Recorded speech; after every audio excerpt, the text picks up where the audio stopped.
한양학원의 설립자인 우리 백남 김염준 선생님은 어린 시절에 음악가를 꿈꾸었습니다.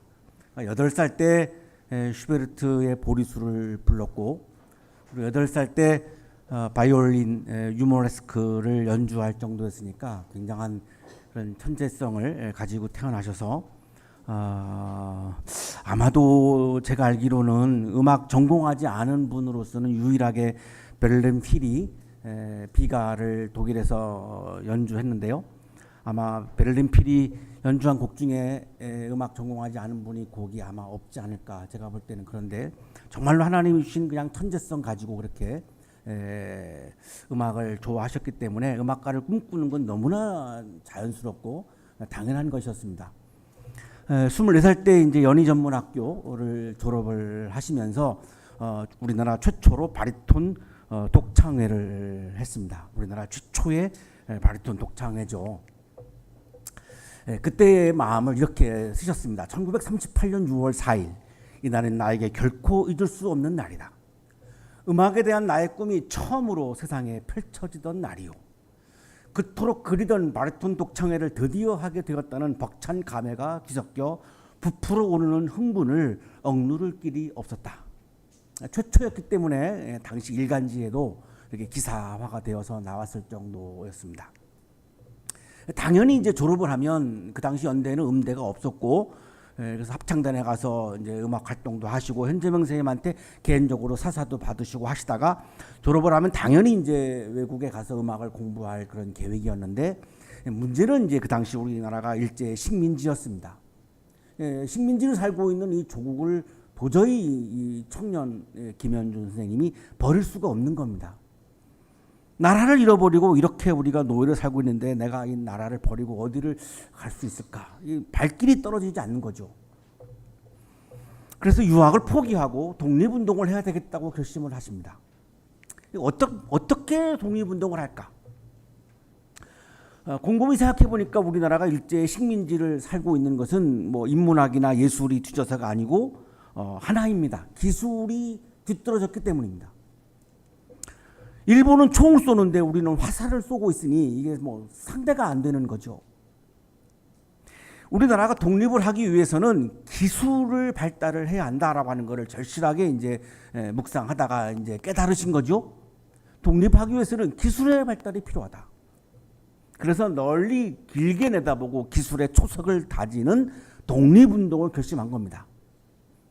그럼 어떻게 기술의 초석을 다질 거냐? 공과대학을 설립해야 되겠다. 그래서 1939년 7월 1일 25살 때입니다. 우리 한양대학교의 전시는 동아공과학원을 설립한 겁니다. 건물이 없으니까 지금도 거기에 위치합니다만 인사동에 천도교 본부를 이제 빌려서 동아공과학원을 이제 설립을 하셨습니다. 대한민국 최초의 사립 공과대학의 출발입니다. 그러니까 최초가 굉장히 많으시죠. 굉장히 많습니다. 이때 심경은 이렇게 말씀합니다. 나는 구국 민족운동의 실현 방법은 교육 중에서도 바로 과학기술 교육이 되어야 한다는 구체적인 지표를 찾아내기에 이르렀던 것이다. 왜 기술 교육을 그렇게 중요하게 여겼는가? 구국 민족운동, 독립운동의 일환으로 했다라고 하는 것을 이렇게 분명히 표현을 하고 있습니다. 이 한양학원을 세우시면서 한양학원의 설립 이념을 사랑의 실천으로 정하셨는데요. 학교가 지향하는 것은 기술, 뭐 지식 이런 거죠. 사랑의 실천이라고 하는 게 대학의 권학 이념으로는 좀 생뚱맞은 면이 분명히 있습니다. 잘 이해가 가지 않죠. 굉장히 의외의 일입니다. 이거를 이렇게 살펴보면 신앙이 굉장히 독실하셨기 때문에 우리나라가 독립하고 해방된다라고 하는 것을 확신하셨습니다. 하나님이 우리 민족을 버릴 리가 없다. 반드시 우리나라는 독립하고 그리고 해방할 것이다. 그러면 식민지를 살 때에는 잘 싸워야 했습니다. 그게 애국이죠. 잘 싸우는 게 애국입니다. 자, 근데 선생님은 독립한 이후에 그러면 우리 민족이 어느 길을 걸어가야 할 것이냐? 가장 우리 민족이 걸어가는 가장 좋은 길이 뭐냐를 질문한 겁니다. 묵상한 겁니다. 그러다가 발견한 것이 사랑의 실천인 겁니다. 일제 노예를 살 때는 잘 싸워야 했지만 독립이 되고 나면, 해방하고 나면은 싸울 대상이 없습니다. 그러면 그때는 우리가 가장 좋은 길을 걸어가야 되는데 그게 뭘까? 사랑을 실천하는 길이다라고 본 거죠. 그래서 건화기념이 사랑의 실천인 겁니다. 이 글에 그게 나타나고 있죠. 사랑의 실천은 강자가 약자를 수탈하고 빼앗는 지배와 피지배의 역사를 종식시킬 수 있는 범세계적이고 범인류적인 것이다. 이사야서에 나오는 하나님의 나라를 그대로 말씀하고 있는 겁니다. 종교적인 용어를 사용하지 않을 뿐이지 이 내용은 현재적 하나님의 나라를 말씀하고 있는 겁니다. 왜 종교적인 용어를 사용했지 않는가? 그 당시만, 오늘날에도 그렇습니다만 하나님의 나라는 신학자들의 설명에 의하면 미래적인 하나님의 나라가 있고 현재적인 하나님의 나라가 있는데 한국 교회에서는 현재적 하나님의 나라를 강조하지 않습니다. 미래적 하나님 나라만 강조합니다.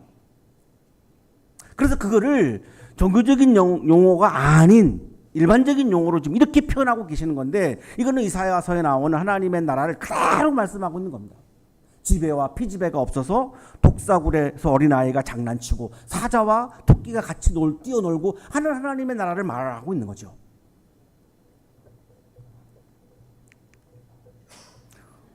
오늘의 성서 본문에서도 바울도 우리가 걸어가야 하는 가장 좋은 길은 사랑의 길이라고 말씀합니다. 가장 좋은 길은 믿음의 길이라고 많은 목사님들이 강조하시는데 성경은 그렇게 말씀하지 않습니다. 성경은 가장 좋은 길은 믿음의 길이 아니고 사랑의 길이라고 말씀합니다. 여기서 당시의 기독교 지도자들과 설립자님이 충돌했던 겁니다. 하지만 가장 성서적입니다. 가장 좋은 길은 믿음의 길이라고 말씀하지 않습니다. 성서는 사랑의 길이라고 말씀하죠. 우리가 너무나 잘 알고 있는 유명한 사랑장에 있는 말씀이죠. 거부할 수 없는 말씀입니다. 오늘 성서 본문의 배경이 되고 있는 고린도 도시는 약 그 당시 50만 명이 살았으니까요. 굉장히 큰 도시죠. 상업도시입니다. 이 지도에서 보시는 것대로 그리스도 본토하고 펠로폰네소스 반도하고 그 사이에 있고 유명한 고린도 운하가 있는 바로 그 도시인데 해상무역 도시죠. 왜냐하면 이 두 개의 바다가 있습니다. 이게 지중해를 통해서 로마로 이어지고 에게해를 통해서 아시아로 갑니다. 그러니까 해상무역이 어마어마하게 발달했던 굉장히 경제적으로 풍요로웠던 그런 무역도시입니다. 이 도시에는 비너스 신전이 있었고 여사제가 1000명이었습니다. 여사제가 많은 이유는 이 당시 이방 종교의 예배는 이 여사제와 성적인 관계를 맺는 게 예배 행위입니다. 그러니까 여사제가 많아야 하는 거죠. 그러니까 무려 1000명이 넘었습니다. 그러니까 성적으로 굉장히 이제 문란했고 바울이 2차 선교 여행을 하다가 여기에 고린도 교회를 세운 거죠. 나중에 이제 소문을 듣는데 이제 굉장히 교회가 4개로 분열돼 가지고 싸우고 막 난리가 났다라고 하는 소문을 듣는데 바울이 너무나 마음이 아픈 겁니다. 이 고린도 교회가 왜 분열하고 왜 싸웠을까요? 고린도 사람들은 그리스 사람들은 물려받은 은사가 있습니다. 이게 지혜 사상이죠. 소크라테스, 플라톤, 아리스토텔레스 다 그리스 사람들입니다. 세계적인 지혜의 민족이다. 우리는 세계적으로 가장 최고의 민족이다. 지혜에 있어서, 지식에 있어서 이런 자부심을 가지고 있는 거죠. 그러니까 자신들의 지혜를 자랑하기를 즐기고 좋아합니다. 제가 아테네에 갔더니 저녁을 먹고 거리로 나갔더니 사람들이 막 모여서 대화를 합니다. 가보니까 광장에 모여서 자기 지혜를 계속 주장하는 겁니다. 이게 그냥 생활입니다. 특별한 일이 아닙니다. 그냥 생활입니다. 그만큼 자기 지혜에 대해서 자신이 있는 거죠. 그러니 교회 와서 어떻게 하겠습니까? 예수님의 말씀이 중요한 게 아니라 내 지혜가 중요한 거죠. 그러면 내 지혜는 다르죠. 사람마다 다 다르죠. 같을 수가 없죠. 예수님의 말씀은 하나지만 사람의 지혜는 어마어마하게 다양하니까 그 충돌할 수밖에 없습니다. 그래서 4개의 분파로 교회가 나누어지고 분열된 겁니다. 내 은사를 자랑하고 싶어하는 이 그리스 사람들의 타고난 이 민족성 때문에 분열될 수밖에 없던 거죠. 이 은사는 그리스어로 카리스마를 옮긴 말인데 영어 성서는 기프트로 번역을 합니다. 카리스마라고 하는 말은 선물을 의미하는 겁니다. 신으로부터 받은 나에게 선물이 있다는 거죠. 그게 지혜라고 보는 거죠. 이 상황에서 바울은 고린도 교인들을 향해서 내가 너희들에게 가장 좋은 길을 제시하겠다. 이렇게 지금 네 개로 나누어져서 분열하고 싸우는 상황에서 내가 가장 좋은 길을 제시하겠다라고 말씀합니다. 그러나 여러분은 더 큰 은사를 열심히 구하십시오. 지혜의 은사가 중요하지만, 지식의 은사가 중요하지만, 방언의 은사가 중요하지만, 그거보다 더 큰 은사가 있다. 더 중요한 은사가 있다. 더 중요한 하나님의 선물이 있다. 그걸 내가 여러분들에게 보여주겠다. 여러분들이 지금 중요하게 여기는 은사, 지식의 은사, 지혜의 은사, 방언의 은사, 이거보다, 예언의 은사, 이거보다 더 중요한 은사가 있다. 그걸 내가 여러분에게 보여주겠다. 이것이 여러분이 걸어가야 하는 가장 좋은 길이다. 그 가장 좋은 길이 뭐냐? 사랑의 길입니다. 그래서 고린도전서 12장 31절이 끝나고 그 유명한 고린도전서 13장 사랑장이 여기서부터 시작되는 겁니다.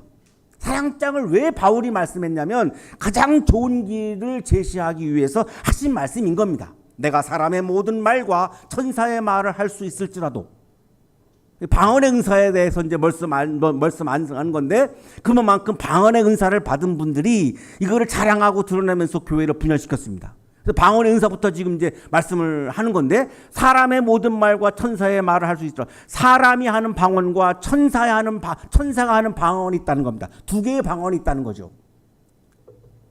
내게 사랑이 없으면 울리는 징이나 요란한 꽹과리가 될 뿐입니다. 내가 아무리 하나님으로부터 선물을 받아서 천사들이 하는 방언을 말할지라도, 이런 뜻입니다. 내가 천사들이 하는 방언의 경지에 올라갔다 할지라도 거기에 사랑이 없으면 그 방언은 울리는 징이나 요란한 꽹과리와 같은 소음에 불과하다. 이 당시의 징과 꽹과리는 그 당시 이방 종교 예배 때 등장했던 악기와 도구들입니다. 아무리 천사가 말하는 방언을 한다 할지라도 거기에 사랑이 없고 자랑하고 싶어서 하는 방언이라면, 영적인 우월감을 나타나기 위해서 하는 방언이라면 그거는 시끄러운 소음에 불과하고 징소리, 꽹과리 소리에 불과하고 이방 종교에 동원되어지는 악기 소리에 불과하다. 시끄러운 소리에 불과하다. 이렇게 말씀하는 거죠. 당시에 방언을 가지고 자기 영적 우월감을 내세웠던 사람들에게는 굉장한 도전입니다. 그래서 바울에 대해서 이 사람들이 굉장히 막 해를 끼치려고 하고 막 위협하고 막 그랬던 겁니다. 내가 자랑하는 방언을 지켜야지 내가 교회 안에서 영향력을 행사할 수 있으니까요. 이거 그냥 우리가 읽지만 그 당시에는 어마어마한 가장 굉장히 센 말을 지금 바울이 하고 있는 겁니다.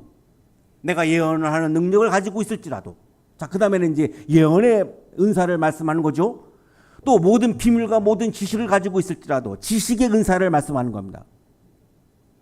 또 산을 옮길 만한 모든 믿음을 가지고 있을지라도 믿음의 은사를 말씀하는 겁니다. 우리가 2절을 잘 봐야 되는데요. 믿음을 가지고 있을지라도, 어떤 믿음? 산을 옮길 정도의 굉장히 큰 믿음을 가지고 있을지라도 믿음의 은사, 지식의 은사, 예언의 은사가 내가 있다 할지라도 사랑이 없으면 아무것도 아닙니다. 사랑이 없는 예언, 사랑이 없는 지식, 사랑이 없는 믿음, 이거 다 소용없는 것이다 라고 말씀하는 겁니다. 그리스 사람들의 그 뛰어난 지식에 대한 자부심, 엄청난 자부심이 하루아침에 그냥 무너지고 있는 상황입니다.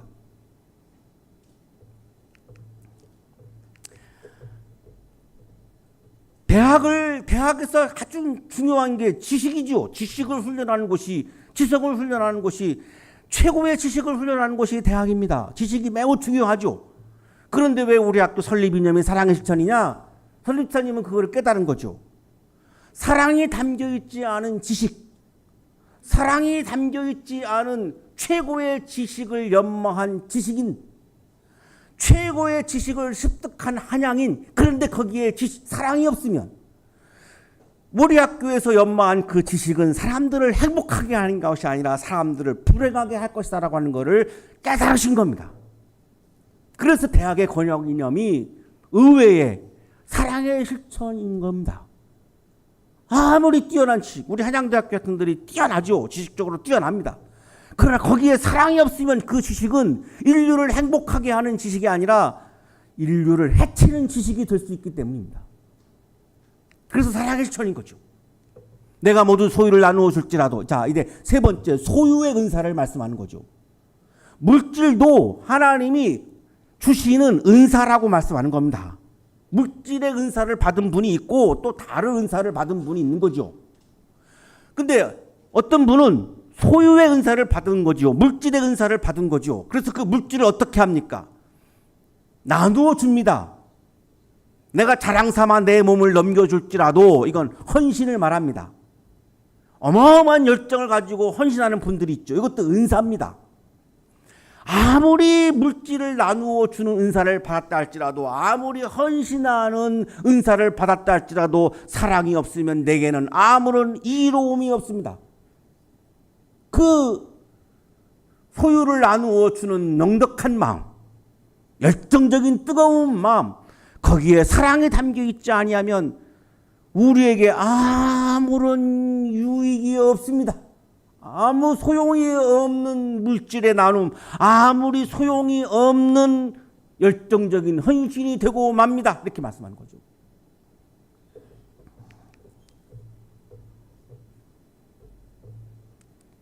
사랑은 없어지지 않습니다. 그러나 예언도 사라지고 방언도 그치고 지식도 사라집니다. 그 당시 고린도 교회 교인들, 그리스인들, 아테네 사람들이 중요하게 여겼던 방언 세 가지가 나오죠. 예언의 은사, 방언의 은사, 지식의 은사. 이거는 다 사라진다는 것입니다. 일시적인 거라는 거죠. 그러나 사랑은 없어지지 않습니다. 그래서 사랑의 길이 가장 좋은 길임을 지금 말씀하는 거죠. 왜 이거를 강조할까요? 그 당시 고린도 교회 안에서 예언의 은사, 방언의 은사, 지식의 은사를 막 강조하면서 싸움이 일어난 거고 분열이 일어난 거고 교회가 무너지기 시작한 거죠. 사랑이 없으면 이것들은 다 소용이 없다. 자, 그리고 마지막 결론적으로 우리가 암송하고 있는 말씀이 이 배경에서 나오는 겁니다. 그러므로 믿음, 소망, 사랑 이 세 가지는 항상 있을 것인데 그 가운데서 으뜸은 사랑입니다. 우리 그리스도인들에게 방언의 은사, 지식의 은사, 예언의 은사가 중요하지 않다는 겁니다. 어떤 은사가 중요하느냐? 믿음의 은사, 소망의 은사, 사랑의 은사가 더 중요하다고 말씀하는 겁니다. 평상시 한국의 그리스도인들이 믿음의 은사 이런 말 쓰지 않습니다. 소망의 은사 이런 말 쓰지 않습니다. 사랑의 은사 이런 말 쓰지 않습니다. 방언의 은사 이런 말 쓰죠. 왜 그럴까요? 고린도전서 13장은 우리 기독교인들에게 중요한 것은 믿음의 이 지식의 은사, 방언의 은사, 예언의 은사가 아니고 신앙의 핵심은 방언이 아니고 예언이 아니고 지식이 아니고 신앙의 핵심은 은사의 핵심은 믿음, 소망, 사랑임을 분명히 이렇게 말씀하고 있는데 게다가 이 세 가지 은사 중에서 가장 으뜸은 믿음의 은사가 아니고 으뜸은 사랑입니다. 사랑의 은사라고 말씀하고 있는데 왜 사랑의 은사라고 하는 말을 안 쓸까요? 내가 사랑하지 못하고 있으니 내가 은사가 못 받은 게 드러나니까 이런 말을 쓰지 않는 거죠. 방언은 하지만 사랑은 못하니까. 진정한 기독교라고 볼 수 없는 거죠. 진정한 기독교의 핵심은 믿음, 소망, 사랑이고 이 중에서도 가장 좋은 길은 가장 최고의 은사는 사랑의 은사, 사랑의 길인 겁니다. 이게 한국교회가 다시 정립해야 되는, 다시 걸어가야 하는 가장 좋은 길입니다. 이 길을 못 가고 있는 거죠. 오직 믿음이라고 하는 슬로건으로 오직 사랑을 놓쳐버린 거죠. 그래서 한양대학교의 건학이념은 어마어마한 영성이 담겨 있는 어마어마한 설립이념인 겁니다. 믿음은 뭡니까? 예수님의 십자가와 부활을 믿는 겁니다. 소망은 뭡니까? 하나님의 나라를 바라보는 겁니다. 사랑은 뭡니까? 믿음을 행위로 표현하는 겁니다. 그런데 왜 사랑이 제일일까요? 왜 으뜸일까요? 왜 위대할까요? 믿음과 소망은 내가 하나님을 향해서 하는 겁니다. 내가 하나님을 믿는 거죠. 내가 하나님의 나라를 소망하는 거죠. 사랑은 뭡니까? 하나님으로부터 오는 겁니다. 하나님의 속성입니다. 하나님이 하시는 게 사랑입니다. 내가 하는 것은 믿는 거죠. 소망하는 거죠. 내가 하는 믿음과 소망과 하나님이 하시는 사랑은 비교할 수가 없죠. 이 어떻게 비교를 할 수 있겠습니까? 오직 믿음이라고요? 그건 내가 하는 겁니다. 사랑은요, 하나님이 하시는 겁니다. 예수님이 십자가 위에서 하신 겁니다. 이 어떻게 감히 어떻게 이걸 견줄 수가 있겠습니까? 비교가 되지 않는 거죠. 오직 믿음은 오직 사랑으로 바꿔야 하는 겁니다. 그게 오늘 고린도 13장이 우리들에게 하시는 말씀인 거죠.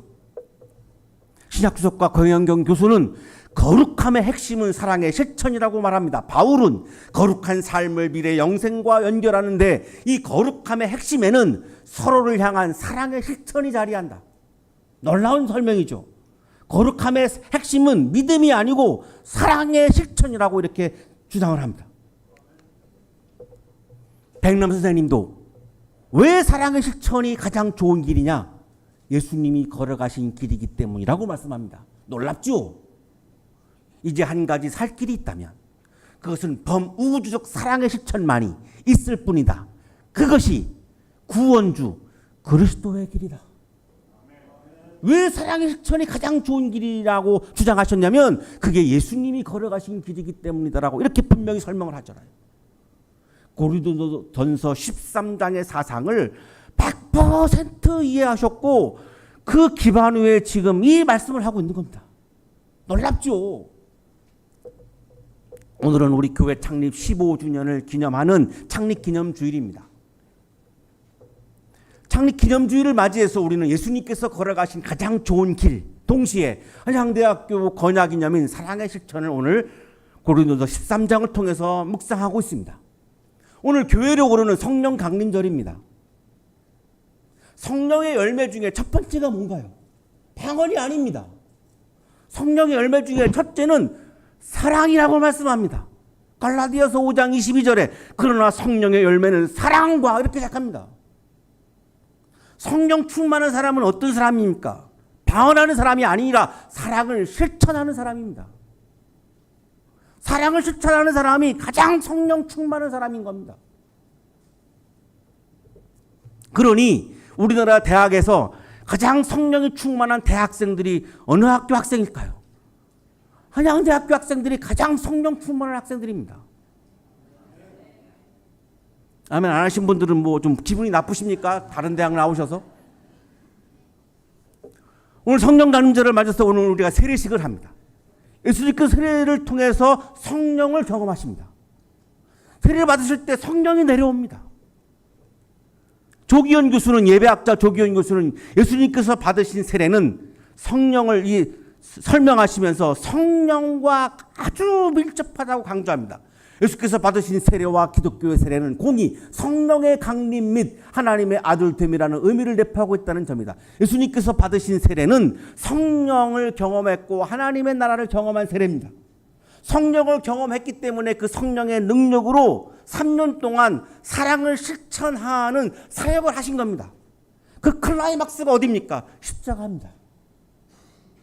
그 십자가 사건이 사랑을 실천하는 최고의 클라이막스인 겁니다.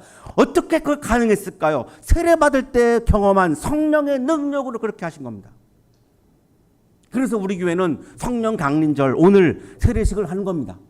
세례를 통해서 성령을 예수님이 하셨기 때문에 세례를 통해서 성령을 경험하시고 그 성령을 경험한 능력으로 예수님은 3년 동안 철저하게 사랑을 실천하는 사역을 하신 겁니다.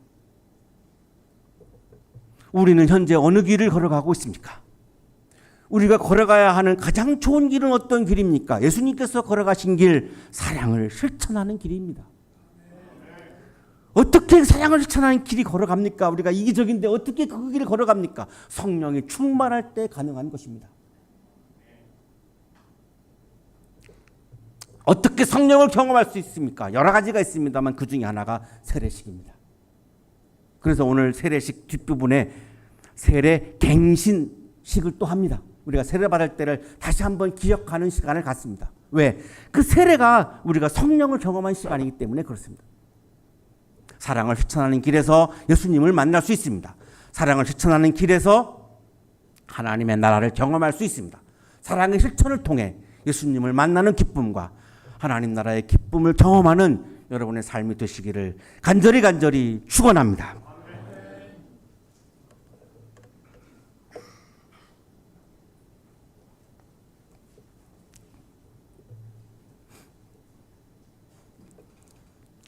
거룩하신 주님, 우리가 그리스도인이지만 하나님이 손수 우리에게 보여주신 사랑의 실천을 하지 못할 때가 너무나 많습니다. 우리의 믿음이 연약하기 때문입니다. 우리를 긍휼히 여겨주시고 우리를 불쌍히 여겨주시고 우리의 마음속에 성령이 충만케 하여 주셔서 예수님을 따라 우리도 기쁨으로 사랑을 실천하는 그리스도인의 삶을 살게 하여 주옵소서. 사랑을 실천하는 자리에서 예수님을 만나는 기쁨과 하나님 나라의 기쁨을 경험하는 그리스도인으로 살게 해 주옵소서. 예수 그리스도의 이름으로 기도하옵나이다. 아멘.